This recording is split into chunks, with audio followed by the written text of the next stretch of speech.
Sports is brought to you by All Out Auto Repair, home of the $46 Saskatchewan and $66 Alberta Safety Inspection. Your complete automotive repair.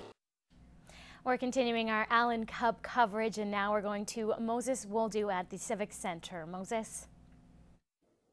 Yes, Lauren, day 4. Gone through the round-robin stages. We're now in the quarterfinal, and it's a couple good ones, too. I'm actually pleased to be joined by the play-by-play guy for Hockey Canada, as well as the play-by-play guy for the Bonneville Pontiacs, and that's Rob Hunter. Thank you for joining us, and we'll start off with what do you feel or what do you see so far in terms of this tournament? Anything exciting, anything that should be noteworthy?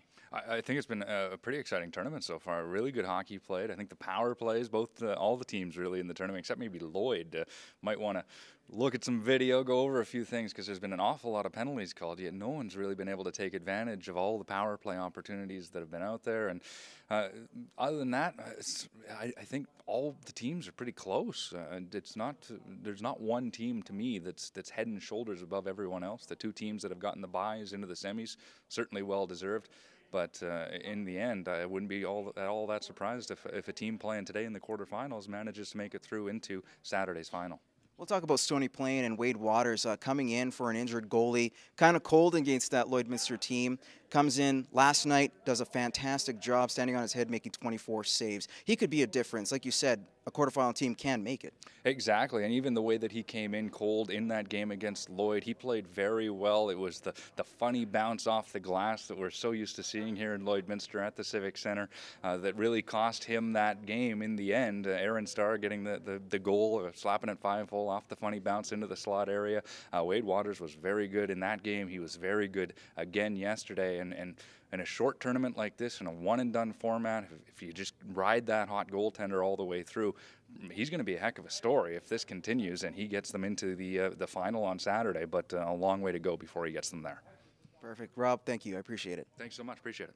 All right, that was Rob Hunter, the play-by-play guy for Hockey Canada, as well as the Bonneville Pontiacs. Well, we'll go to road to the Allan Cup, and it's a neat little story here. We have a lot of history and tradition with the Allan Cup, and we got a lot of jerseys to show you. This is what I like, and this is what I like to collect. This is my passion.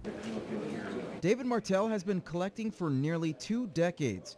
For the past 9 years, he's devoted his time to his business, collecting vintage jerseys. I decided to start my own collection based on an interest in the history of hockey in Western Canada.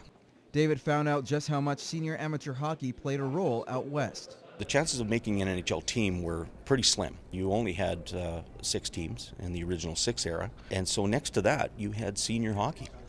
This week, David has put his collection on display at the Civic Center, spending time with those who remember the teams from the past.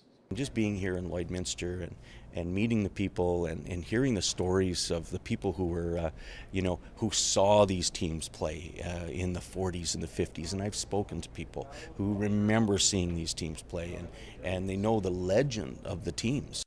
The road to the Raider Well Servicing Allan Cup is brought to you by Fort Garry Industries, Lloydminster. For parts, for trailers, Fort Garry Industries is the trucker's best friend. Well, that's all the time we have here at the Civic Center. We'll throw it right back to you in the studio. Lauren? Thank you, Moses, and stay tuned. Gerard will have your full weather forecast right after this break. After 3 days of round-robin play at the Allan Cup, it was do-or-die time today. The Rosetown Red Wings and Kenora Thistle started playoff action in their quarterfinal matchup this afternoon. First period, Red Wings on the power play. They find Jared Jagoe in front of the net. Shot blocked. Dean Bucher gets another crack at it but can't beat Ryan Pearson. Late in the first, Danny Williams hucks a blind dart. It finds its target without Pearson even realizing it's behind him. To the second, Jagoe in close again but can't bury it. Neither can Brent Twardick. More Rosetown moments later, Pearson gives up a big rebound. Twardick can't corral the puck to put it in the half-empty cage. Then this.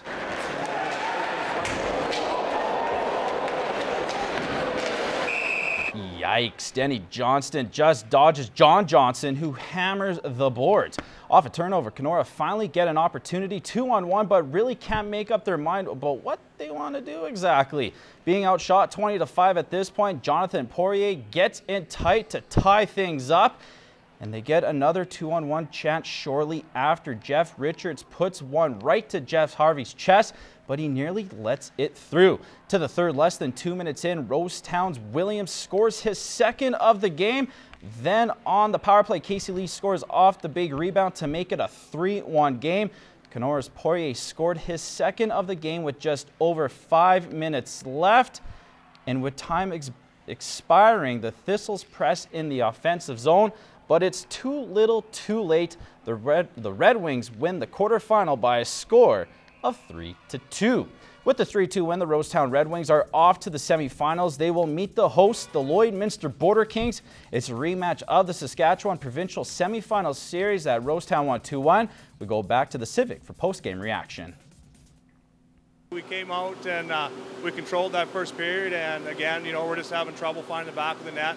Power play's a little off still, but we kind of stayed the course, and when they tied it up, it would have been pretty easy for us to panic, but we just stayed with the program, and like I say, at the end of the third period again, I think the four lines again helped us out, and the guys just played a real good, solid third period. It's fast-paced. We battled hard, drew some penalties, got the puck in deep, and played a full 60 minutes tonight. The first period, they took it to us. There's no question, and probably they were probably really good, and we weren't so good.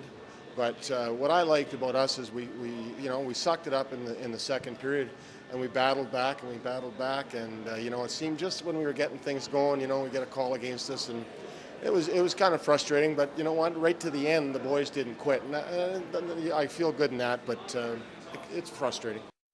So with one semifinal set, the Southeast Prairie Thunder were waiting to see who they would be playing as the Stony Plain Eagles and the Grand Falls Windsor Cataracts played in the second quarterfinal tonight. Opening minute, Blair Hennis, look out! He dodges the Cataract sandwich. Ryan Desorier and Chad Earl with the big collision. You could have heard that all the way back in Grand Falls, Windsor. Cataracts get on the board shortly after Chris Peach puts home the rebound. It's 1-0. Then scary moment here. Peach driving to the net, gets tripped by the poke check of Wade Waters, goes into the boards hard. They would bring out the stretcher, but get this. Peach will skate to the bench under his own power and would be okay. Later in the first, Brandon Skinner will walk in and snap it by Mark Yetman to tie up the game. In the second, on a delay penalty, the Cataracts retake the lead. Andrew Brennan is there to put home the rebound. It's 2-1. Then in transition, Matthew Toomey will let one fly. Waters gets a piece of it, but not enough. It's a 2-goal game. Eagles trying to get something going on the power play. Scott Druicki at the back door is denied by the left pad of Yetman. Momentum on the side of the Cataracts, and they take full advantage of it. David Philpott is stopped but puts away his own rebound. Grand Falls Windsor up 4-1 after 2. Peach would add an empty netter in the third, so the Cataracts, who finished third in their division, will now have a rematch against Southeast Friday afternoon at 4. With post-game reaction, here's Moses. The Grand Falls Windsor Cataracts came into this game winless, searching that first win and that all-important first goal of the game. Well, they did that tonight, getting a goal on the power play, and then scored 3 more in the second period and went on to win 5-1 and advance to the semifinals. We said to ourselves, in a tournament like this, it's important that you just get better about a game. And we started in game 1 on the first step of the ladder, and we're climbing our way up. And tonight is just another part of that process. Today I thought we played really well. All lines were going. We were keeping the shift short, and it was a big win. They never gave up all year, and they worked right hard to the end. Like you said, a couple bounces here there, it didn't go our way, and then we were scrambling the whole third period to try to create something. And hats off to them. They played a very good game today. The Cataracts will have a short turnaround as they'll play a 4 o'clock semifinal against the Southeast Prairie Thunder, a team that they faced off with to begin the tournament, and it was a 5-2 decision for Southeast. But this time around, head coach Brian Casey says his team has their legs up under them and will be ready for Southeast. Reporting from the 2012 Allan Cup, I'm Moses Woldou with Newcap Sports. The Rosetown Red Wings finished the round robin with a 1-1 record and are now off to the semifinals. And even though he hasn't recorded a point in the Allan Cup, Jared Jagoe has been a huge part of the team's success this year and has given me my new popular catchphrase, he's got the moves like Jagoe. More now on this week's Superstar Next Door. For most kids getting into hockey, it usually starts on a backyard rink. But for Rosetown Red Wings Jared Jagoe, he was able to go straight to the arena. My dad had a key to the rink, and I used to go throw on a pair of blades, and just skate. I mean, every day after school when I was little, there's always free ice, or, I mean, right after supper is a key time too, because we weren't that busy of a community in Elrose. So Jared is in his second year with the Red Wings, and with his ability to put the puck in the net at any moment, he was a welcome addition to the Saskatchewan provincial champions. Every time he's on the ice, there's always something happening, and you know, we try and use him in different situations. Sometimes we throw him back on the point and stuff, and he just gives us a little more creativity back there. But yeah, no, we rely on him for a lot of our offense. So. The former Lloydminster Bobcat not only has showed his scoring touch, but he has become one of the leaders in Rosetown's dressing room. That's nice. I mean, I think some guys look upon me to play the way I do, and I, you know, I am kind of a leader in the room, and we got a great leader core, wearing the A's and the C. With so much already accomplished in his hockey career, Jared is now playing in the biggest tournament in senior men's hockey.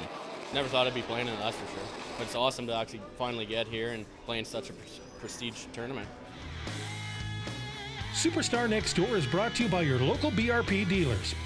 Power Merchants of St. Paul, North Sask of North Battleford, and RecTech Power Products of Lloydminster. And that is all the time I have for sports this evening. Stay tuned. Gerard has your Ag News next.